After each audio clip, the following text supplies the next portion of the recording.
Halo semuanya, pada materi kali ini saya akan sampaikan perihal regresi linier.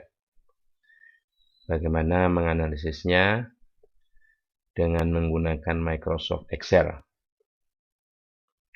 Untuk itu, ini saya ambilkan data dari bukunya Gujarati dan Potter, Basic Econometrics, ini tabel 2.8, di mana di sini kita punya dua variabel, food expenditure atau pengeluaran untuk makanan dan total expenditure, pengeluaran keseluruhan, di mana di sana bahwa food expenditure ini merupakan fungsi linier dari total expenditure. Nah, andaikan, jadi ini adalah variabel yang mempengaruhinya atau variabel independen, yaitu total expenditure. Ini saya beri nama total EXP, total expenditure. Sedangkan kalau ini kita sorot di bawah food expenditure ini merupakan array yang namanya food expenditure. Nah, baik, dengan modul yang ada di Microsoft Excel ini ada modul ya. Kalau kita klik data kemudian data analisis, ya, maka akan muncul jendela data analisis ini. Kita pilih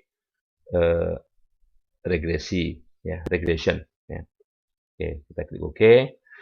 Oke, jadi sementara saya pakai sheet ini dulu, nanti kita kembali ke sana ya.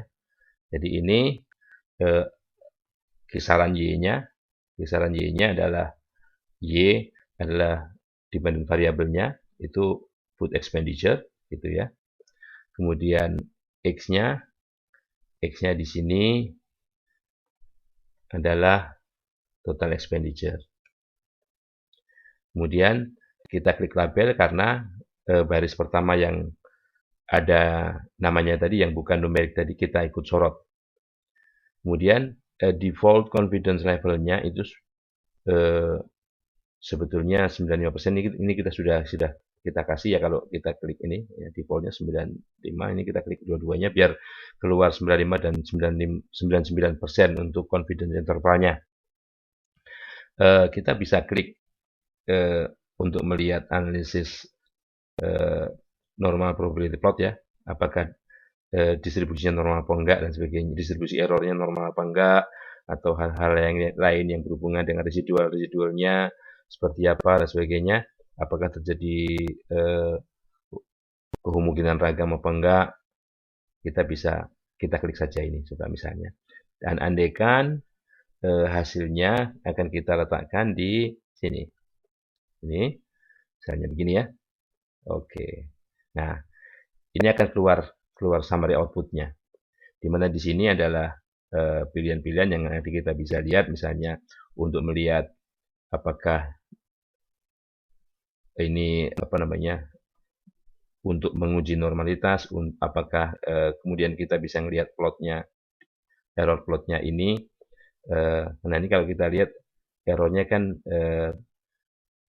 varian dari errornya ini nggak sama ini ya, tapi nggak apa-apa, kita tidak fokus ke sana, kita fokus dengan Microsoft Excel ini untuk melihat apa namanya, bagaimana tahapan-tahapan menganalisis khususnya untuk mendapatkan analisis subvarian dan yang digunakan untuk menguji sebetulnya sama karena hanya satu variabel ya, ANOVA dan uji F dan uji T yang ada di bawahnya ini. Di sini kita juga bisa melihat, bisa digunakan untuk alat bantu sebetulnya apakah terjadi homogeneity of variance atau enggak. Nah, ini kalau kita lihat semakin besar nilai total expenditure ini ya. Ini keragaman datanya nih. Dari sini semakin besar ya. Kita lihat ini semakin besar. Jadi sepertinya tidak terjadi kemungkinan ragam. Jadi ragam untuk tiap pengamatan di sini tidak sama. Tapi nggak apa-apa lah. Sekali lagi bahwa kita fokusnya adalah menganalisis untuk mendapatkan uji F dan uji T. Baik, jadi output tadi kalau saya Ini saya kopikan di sini ya, ini sama nih. Sebetulnya saya kopikan di sini. Saya berikan komentar bahwa angka yang pertama di sini, multiple R di sini adalah menunjukkan koefisien korelasi. Nah, ini karena ini Excel ini sebetulnya single, bukan karena variabel yang pengaruh cuma satu ya. Ini terminologi umum saja. Jadi ini merupakan nilai koefisien korelasi antara variabel yang mempengaruhi terhadap variabel yang dipengaruhi 0,6 ya. Sedangkan yang ada di bawahnya, jadi ini kalau koefisien korelasi menunjukkan keratan hubungan antara dua variabel, antara food expenditure dan total expenditure atau sebaliknya. Ya. Di sini R kuadrat ini istilah dari koefisien determinasi ya. Yang pertama bisa dicari dari sini. Jadi kuadrat dari R, kuadrat dari jadi kalau ini kita kuadratkan, koefisien korelasi ini kita kuadratkan, kuadrat ya. Nilainya sama, ya, 0,3 sekian, ya, 0,3698 ya. Atau nah, kalau ini atau merupakan rasio dari SS sum square regresi ini terhadap totalnya. Totalnya ya sama 0,3698 ya. Nah, kita hapus hanya untuk menunjukkan sorry.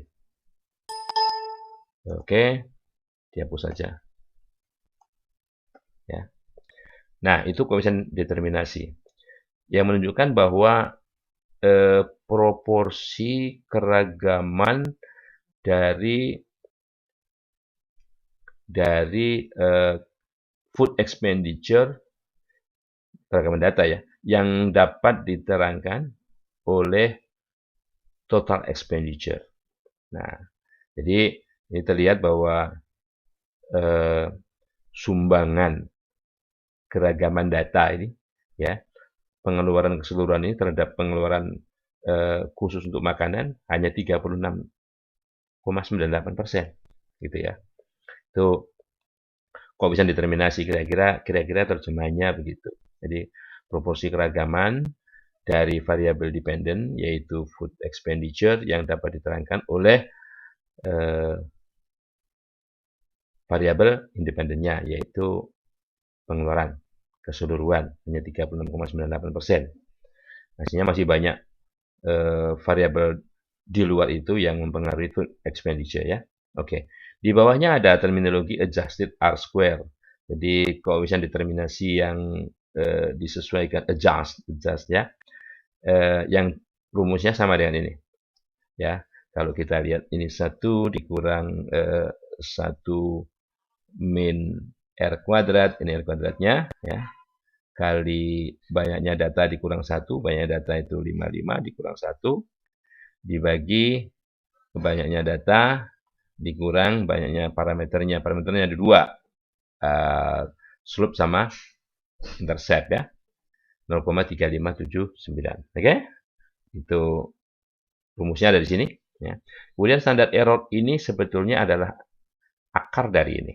Jadi kalau ini kita akarkan, akar dari mean square error. Mean square error. Kita dapatkan 66,8557 ya. Oke. Oke. 55 ukuran sampelnya. Nah, kemudian ini ANOVA. ANOVA ini digunakan untuk menguji hipotesis, di mana hipotesis nolnya berbunyi X, variabel independen, tidak mempengaruhi variabel dependent. Jadi total expenditure tidak mempengaruhi food expenditure. Itu bahas terminologi umumnya begitu. Kemudian sum square ini ya, ANOVA ini ada beberapa kolom. Yang pertama degrees of freedom, data bebas.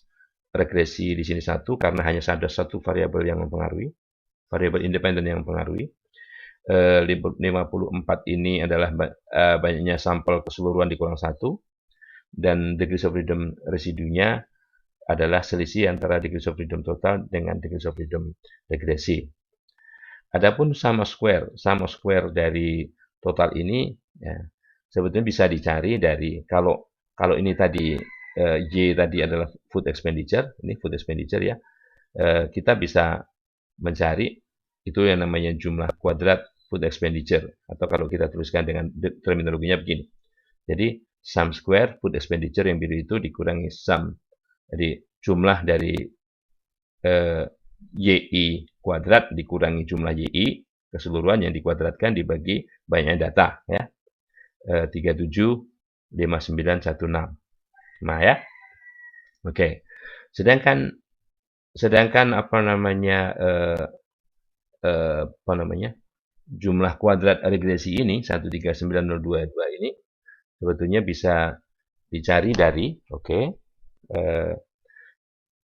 kita sebetulnya belum bicara dengan ini, tapi ini yang kita sebut dengan parameter regresi ya, taksiran parameter regresinya, ini interceptnya 94,2088, ini total expenditure, ini variabel bebasnya, jadi koefisien beta, koefisien regresinya, parameter regresinya, ini taksirannya 0,4368, yang sebetulnya dengan Excel pun kita juga bisa mencarinya di sini, misalnya slope-nya itu, slope gitu ya, kita gunakan ini Y-nya adalah food expenditure, food EXP, kemudian YX-nya adalah total EXP, total EXP.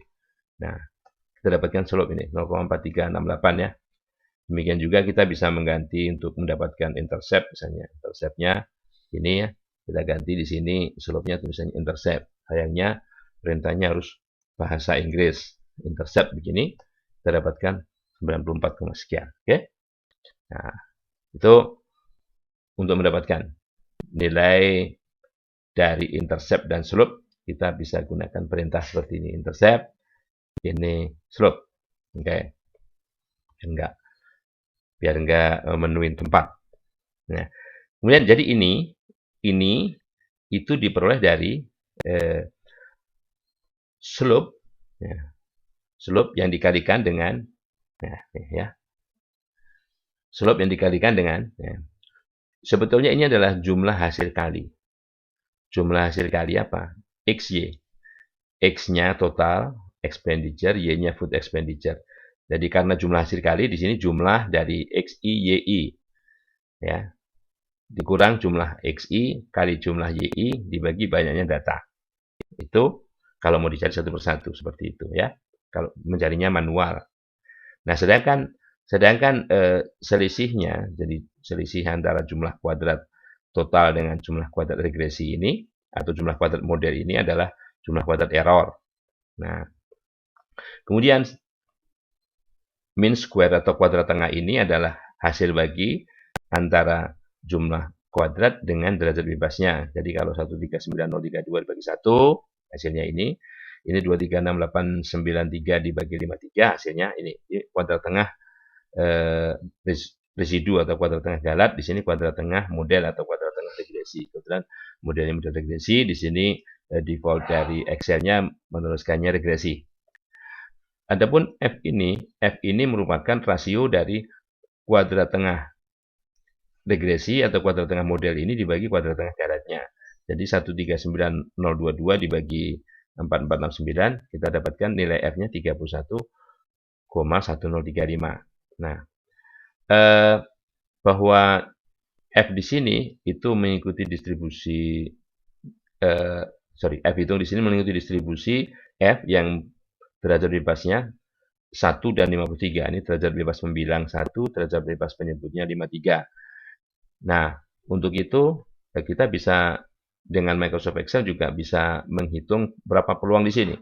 Ini sebetulnya bukan 0, tapi ada jauh di sana angka selain 0 baru muncul. Jadi kalau kita lihat itu nilainya adalah caranya begini.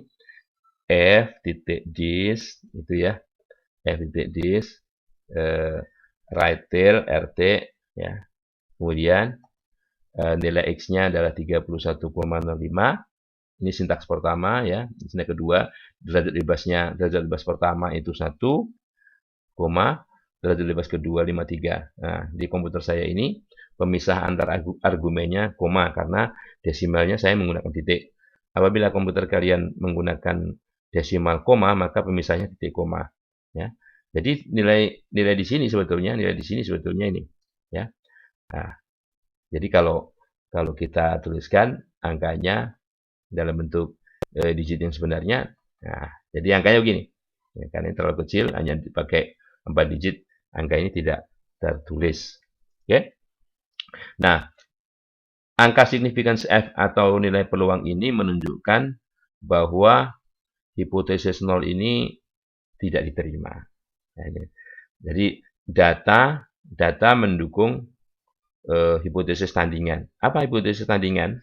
Sebetulnya hipotesis tandingan atau hipotesis 1 itu adalah negasi atau ingkaran dari ini. Ingkaran dari bahwa total expenditure tidak mempengaruhi food expenditure. Jadi tidak benar bahwa total expenditure itu tidak mempengaruhi food expenditure. Atau setara dengan total expenditure mempengaruhi food expenditure. Gitu ya. Oke. Jadi ini signifikan. Nah, karena sebetulnya kalau hanya satu variabel atau regresi linear sederhana itu, analisis di bagian ANOVA ini dengan analisis di sini mirip-mirip saja, khususnya yang di baris total expenditure ini. Sama saja, ini mengatakan bahwa, oke, koefisien total expenditure ini kan 0,4368. Apakah 0,4368 ini bisa dianggap tanda petik sama dengan 0, atau artinya apakah total expenditure ini tidak mempengaruhi food expenditure. Nah, ini bisa dihitung dianalisis selain F adalah menggunakan uji T. Nah, dari mana kita mendapatkan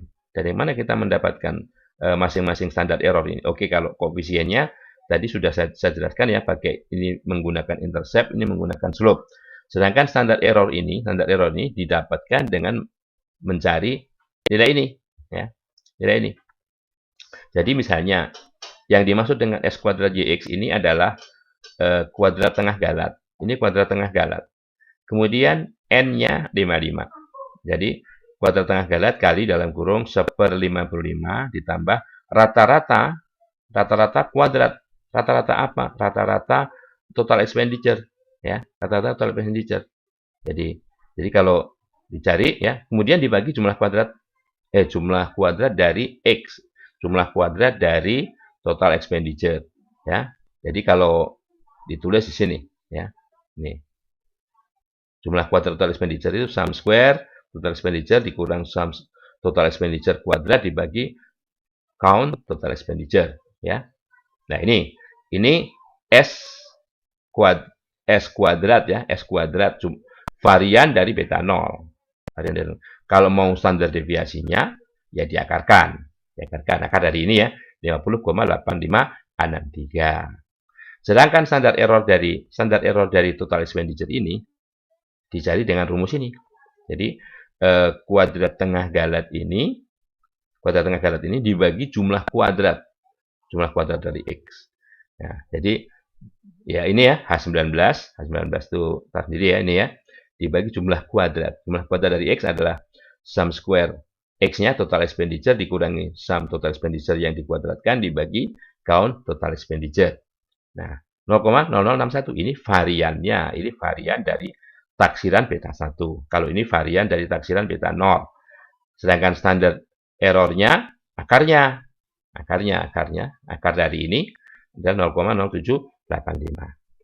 Adapun untuk menguji apakah intercept ini signifikan apa enggak, apakah slope ini signifikan apa enggak, kita bisa gunakan uji T yang nilainya koefisien tersebut sebetulnya karena H0-nya sama dengan 0, langsung saja koefisien ini dibagi standar errornya. Jadi 94,2 dibagi 50,8 kita dapatkan 1,85. Demikian juga yang digunakan untuk menguji slope ini, koefisiennya dibagi standar errornya. Hasilnya 5,57. Nah, ini dari mana? Kalau kita menggunakan alat bantu yang namanya Excel, kita bisa cari begini. Jadi, sama dengan seperti tadi, T-dist gitu ya. T-dist. Kita gunakan RT. 2T, sorry. 2T begini. 2T itu two-tail ya. Kemudian X-nya berapa? X-nya ini. Ya. Sebetulnya untuk menghindari Oke, kita coba begini saja langsung. Degrees of freedom-nya, degrees of freedom, error. Error ya. Nah, ini kita dapatkan 0,0695 gitu ya. Nah, dengan cara yang sama kita bisa juga mencari untuk memverifikasi apakah si Excel ini benar apa enggak. Kalau mau verifikasi ya. Dan cara perhitungannya dari situ. Oke. Nah, ini 0,6953. Oke. Nah, itu sama saja nilai ini sama saja dari sini tadi ya. Sorry, bukan sorry yang di sini ya. Yang di sini kalau kita lihat copy di bawahnya jangan di copy dan karena nanti ada yang salah. T dis gitu titik 2 T tutil kemudian nilai ini berapa ya 5, itu degrees of freedom-nya degrees of freedom error di sini. Nah, sama kan seperti tadi ya, sama seperti yang di sini ya. Nah, khusus untuk regresi linear sederhana maka nilai f di sini sebetulnya kuadrat dari ini ya. Jadi kalau ini kita kuadratkan akan dapatkan itu. Jadi misalnya sama dengan ini kuadrat ya. Kuadrat. Nah, 31,1033. Jadi sama aja menggunakan yang di bawah atau menggunakan yang di atas ini untuk menguji hipotesis 0. Total expenditure tidak mempengaruhi food expenditure. Ya. Nah, di sini terlihat kalau nilai kalau misalnya kita menggunakan taruh nyata pengujian 1% pun ini jauh lebih kecil dari 1%. Ya. Artinya tidak benar bahwa hipotesis 0 total expenditure tidak mempengaruhi food expenditure. Jadi hipotesis 0 tidak diterima. Diterima ya. Atau kalau istilah lainnya ada yang mengatakan hipotesis 1 yang diterima. Tolak H0. Nah, sebetulnya pengujian selain menggunakan nilai peluang ini, kita juga bisa lihat sebetulnya dari taraf level convergence tadi selang kepercayaan. Kalau kita menggunakan selang kepercayaan 95, ini setara dengan pengujian taruh nyata 5%. Ya. Kita lihat saja, kalau nilai sebelah kiri, kalau lowernya min negatif, uppernya positif, artinya dari min 7 sampai ke 196 itu melewati angka 0. Karena melewati angka 0, ada kemungkinan bahwa si intercept itu bernilai 0. Oleh karenanya, nilai di sini pasti lebih besar dari 5%. Gitu. Apalagi yang 1% ini jauh lebih lebar lagi ini ya. Pasti lewat angka 0 ya. Jadi kalau interval itu ada angka 0-nya, maka hipotesis 0 diterima. Coba lihat. Kalau ini hipotesis 0 ditolak ya. Atau hipotesisnya tidak diterima.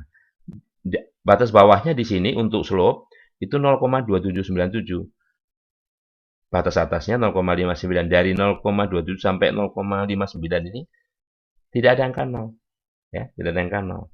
Nah, ini kira-kira memberi makna bahwa kita yakin 95% bahwa nilai slope populasi itu ya berdasarkan data sampel yang kita punyai terletak di antara 0,2797 hingga 0,5939. Kalau percayanya hanya 95%.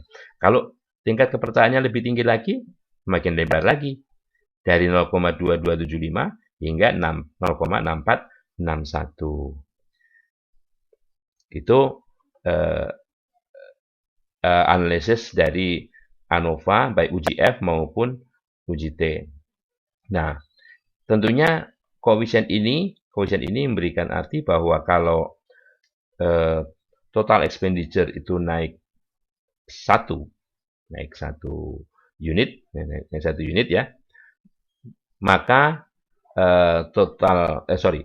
food expenditure itu naik juga sebesar 0,43 unit. Satuannya apa? Kalau satuannya dolar ya, total expenditure naik $1 atau berubah dari 1 ke 2 dolar misalnya, atau perubahannya $1 misalnya, maka food expenditure itu perubahannya 0,4368 dolar. Kalau ini naik, perubahannya searah karena tandanya di sini positif ya. Jadi food expenditure naik, total expenditure naik, food expenditure naik ya. Total expenditure turun, food expenditure turun juga gitu. Turunnya seberapa? Turunnya segini kalau satu unit total expenditure berubah turun ya. Maka food expenditure juga berubah turun sebesar ini. Adapun nilai ini sebetulnya tidak selalu bisa diartikan bahwa kalau total expenditure nggak ada, nol, ini food expenditure sekian, ya, belum tentu bisa diartikan seperti itu. Bisa jadi iya, bisa jadi tidak. Yang jelas, intercept ini bisa punya makna kalau kita juga mengamati nilai total expenditure itu di sekitar nol. Kalau ada data di sini total expenditure di sekitar nol atau nol ekstrimnya begitu, di sini ada food expenditure-nya juga pasangannya, kita bisa mengartikan seperti itu. Baik, sebetulnya hasil di sini tadi kalau kita lihat koefisien determinasinya hanya 36,98. Mungkin itu bisa dilihat dari diagnosis di sini ya. Diagnosis di sini karena kalau ini hubungannya total expenditure di sini residualnya ada yang negatif ada yang positif, ini lihat. Nah, ini keragaman error di sini sepertinya saya tidak belum menguji pakai statistik yang benar, hanya berdasarkan mata saja begini ya, mata saja begini kayaknya ini nggak sama gitu. Nah, itu mungkin yang walaupun total expenditure itu mempengaruhi food expenditure, bisa jadi membuat koefisien determinasi itu kecil adalah datanya ini ya. Mungkin itu yang bisa saya sampaikan yang berhubungan dengan regresi linear sederhana. Ini mungkin juga ada indikasi bahwa errornya juga tidak berdistribusi normal. Biasanya kalau berdistribusi normal dia lebih lurus ya, lebih ke hampir ke lurusnya, kadang agak sedikit melengkung gitu ya. Oke, kalau ada yang ingin ditanyakan nanti bisa disampaikan lewat komen ataupun japri ke sigit.nugroho.1960@gmail.com. Selamat siang.